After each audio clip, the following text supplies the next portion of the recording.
Financial statements दो parts में है, पहला पार्ट बैलेंस शीट, दूसरा part statement of profit and loss. तो balance sheet, format of balance sheet कहां पे प्रिस्क्राइब्ड है? It is prescribed by the companies act. Companies act आपको याद होना चाहिए, part 1 of schedule 3, part 1 of schedule 3, companies act 2013, last 2013 में amend हुई थी। इससे पहले आई थिंक 1956, इससे पहले क्या थी? Companies act 1956, income tax act is 1965, this was 1956, अब जाके 2013 में अमेंड हुई है। Where is the format of balance sheet given? It is given under part 1 schedule 3 of companies act. Part 1 of schedule 3 is the balance sheet, part 2 of the schedule 3 is the statement of profit and loss. ध्यान से देखना, जो main difference है balance sheet of, अभी तक हम क्या कर रहे थे सर, इतनी बैलेंस शीट बनाई हमारे, आज तक बैलेंस नहीं हुई, लेकिन हमें बनानी तो आती है। आप जीरो पे हो अभी, वाई? कंपनीज की बैलेंस शीट अब सुनोगे क्या होती है। अभी तक आप क्या कर रहे थे? पार्टनरशिप, और 11th में आपने क्या किया था? Sole proprietorship. कंपनीज की बैलेंस शीट बिल्कुल अलग होती है, प्रॉपर फॉर्मेट होता है, सीक्वेंस होती है, उसमें आपको देना पड़ता है। जो मोस्ट इंपॉर्टेंट डिफरेंस होता है, इसे बोलते हैं face of the balance sheet. जो बैलेंस शीट का फेस है, जहां बैलेंस शीट आपको जो दिख रही है बैलेंस शीट, उसमें कोई भी आइटम नहीं आता, उसमें कोई भी आइटम नहीं आता। क्या आते हैं? सिर्फ और सिर्फ heads, major heads and their sub heads, major heads and sub heads. Sub heads में आते हैं आइटम्स। आइटम्स कहां जाएंगे? सारे नोट्स टू अकाउंट्स में। आइटम्स कहां जाएंगे?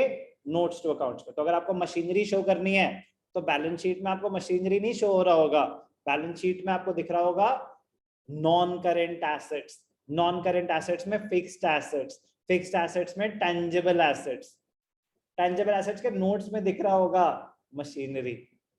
बात समझ आ रही है कि कहानी कितनी मजेदार होने वाली है?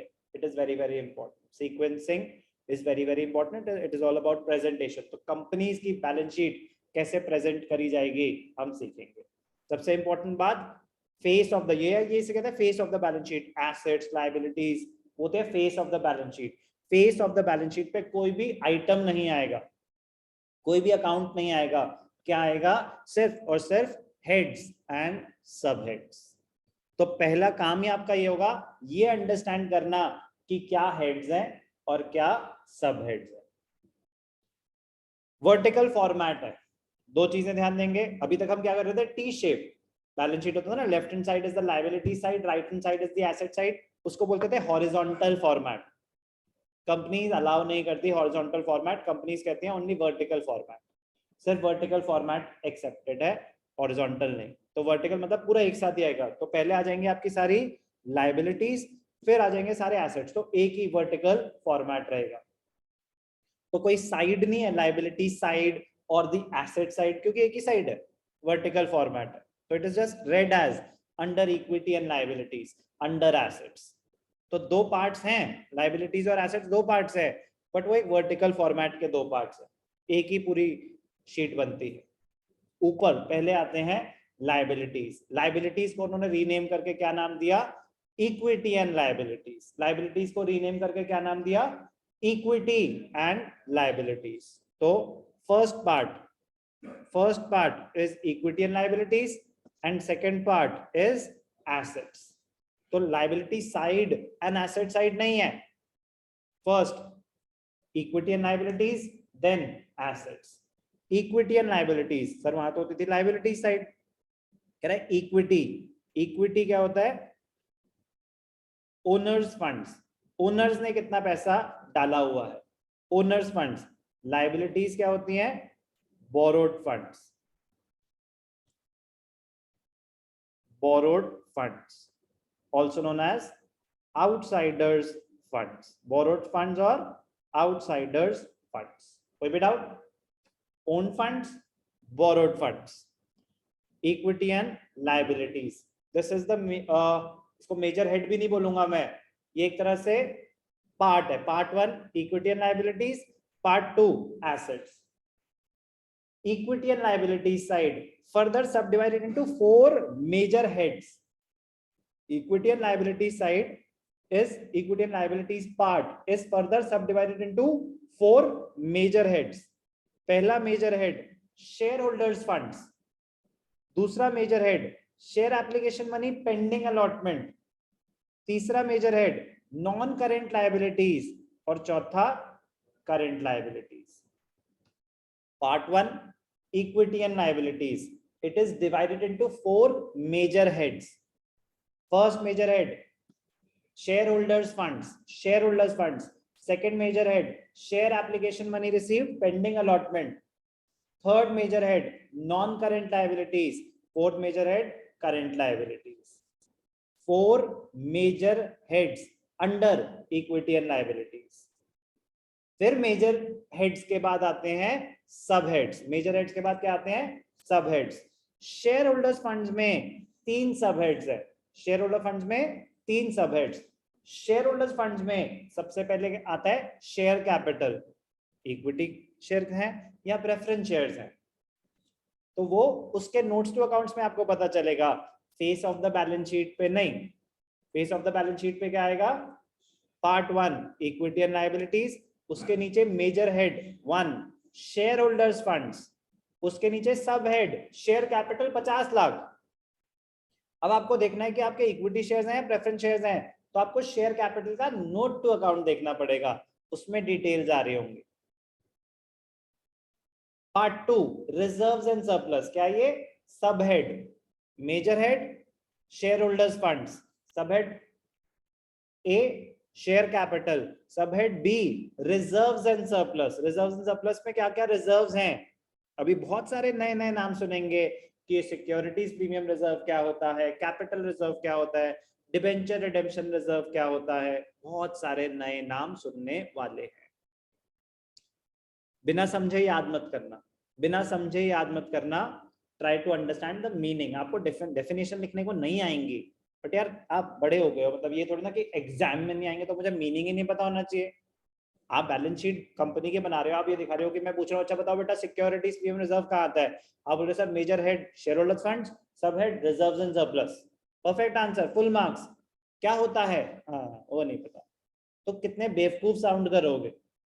ठीक है ना, हमारा पर्पस सिर्फ एग्जाम देना नहीं है, अंडरस्टैंड करना है कि हो क्या रहा है. हम सीख रहे हैं contents of the financial statements of companies, तो meaning should be clear. Exact याद नहीं करना मीनिंग, अंडरस्टैंड करना है कि उसका मतलब क्या होता है, कि अगर डिस्कशन में आप बोलना पड़े तो आप बता सकते हो अच्छा ये होता है. ओके, इतना ही बस. Major head share holders funds, 3 sub heads. Number 1 share capital, number 2 reserves and surplus, number 3 money received against share warrants. अभी मैं आपको किसी का मीनिंग नहीं बता रहा, मीनिंग पे तो हम एक एक करके सब पे आएंगे. अभी बता रहा हूं सिर्फ नाम, कंटेंट्स. मीनिंग अभी हम एक एक करके, शेयर कैपिटल में क्या आएगा, रिजर्व्स एंड सरप्लस में क्या आएगा, वो तो एक एक करके पूरा डिस्कस होगा. अभी आपको ओवरव्यू दे रहा हूं कि कोई आइटम नहीं आया. Major heads and sub heads, money received against share warrants, accounting treatment not in course, but meaning आपको सबका पता होना चाहिए. तो वो जब उस पॉइंट पे आएंगे तो मैं बता दूंगा कि accounting treatment not in course, but इसका मतलब ये होता है. Part 1 equity and liabilities, 4 major heads shareholders funds, share application money pending allotment, non current liabilities और करेंट लायबिलिटीज. फॉर्मेट याद होना चाहिए, इसलिए बार बार रिपीट भी कर रहा हूँ, बट अंडरस्टैंडिंग के बाद याद करना और अच्छा रहता है, लॉन्ग लास्टिंग होता है. शेयर होल्डर्स फंड्स में share holders funds, owners funds, equity भी बोलते हैं इसको. क्या क्या आता है इसमें? Share capital, reserves and surplus और share warrants, money received against share warrants. दूसरा share application money pending allotment, इसको बोलते हैं लाइन आइटम. लाइन आइटम मतलब इसके कोई सब हेड्स नहीं है, इसके कोई सब हेड्स नहीं है, इसका अमाउंट आएगा as it is. Share application money pending allotment, second major head.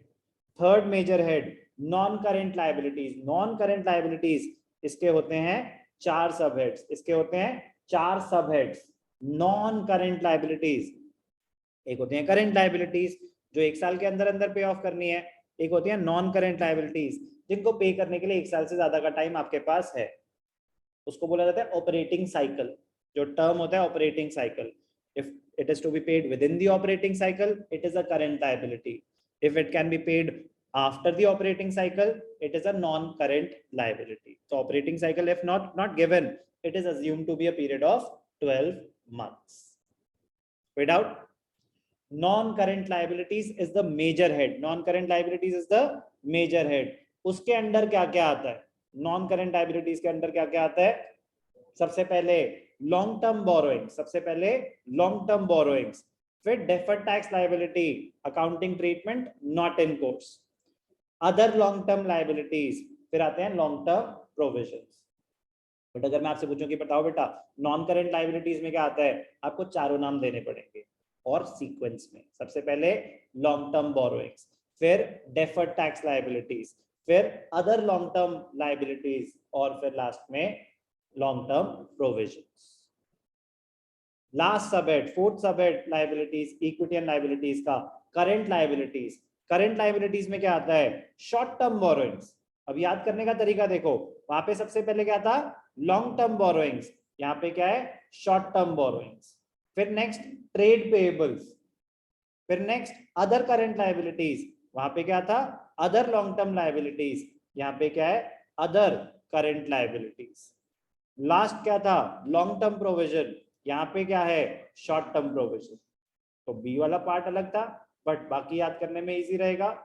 Long term borrowings, short term borrowings, deferred tax liability और ट्रेड पेबल्स अलग बात हो गई, but other long term liabilities, other current liabilities, long term provisions, short term provisions. अभी हम सिर्फ और सिर्फ फेमिलियर हो रहे हैं नाम के साथ, अभी हम सिर्फ और सिर्फ फेमिलियर हो रहे हैं नाम के साथ। कंटेंट्स और मीनिंग तभी आपको दोबारा बताऊंगा एक एक करके। अभी हमने सिर्फ और सिर्फ क्या डिस्कस करा?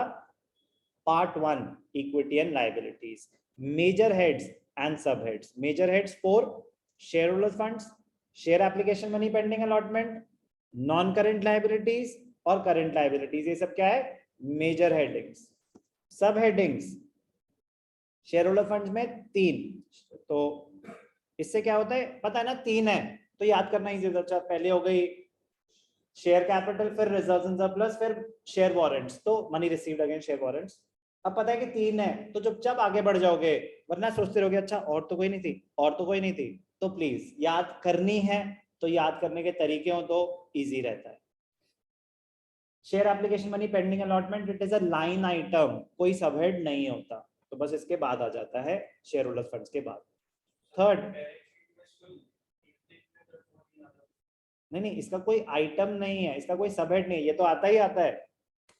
ये बस एक खुद अपने आप में एक अमाउंट है, इसका कोई सब हेड नहीं है। बैलेंस शीट में आता है, शेयर होल्डर्स फंड्स के बाद सेकंड जो आइटम है वो share application money pending allotment ही है, बट मैं कह रहा हूं कि वो खुद ही एक अकाउंट है, उसका कोई सब हेड नहीं है, उसका कोई, जैसे मैं बोल रहा हूँ शेयर होल्डर्स फंड्स एक मेजर हेड है, शेयर कैपिटल एक सब हेड है, उसके अंदर equity share capital, preference share capital अभी आएगा, but share application money pending allotment खुद ही एक अकाउंट है, उसकी कैटेगरी अलग है, इसीलिए उसको शेयर होल्डर्स फंड्स में नहीं दिखा सकते, ना ही नॉन करंट लायबिलिटीज में दिखा सकते, उसकी कैटेगरी अलग है, बट उसके कोई सबहेड्स नहीं है क्योंकि वो खुद ही एक अकाउंट है।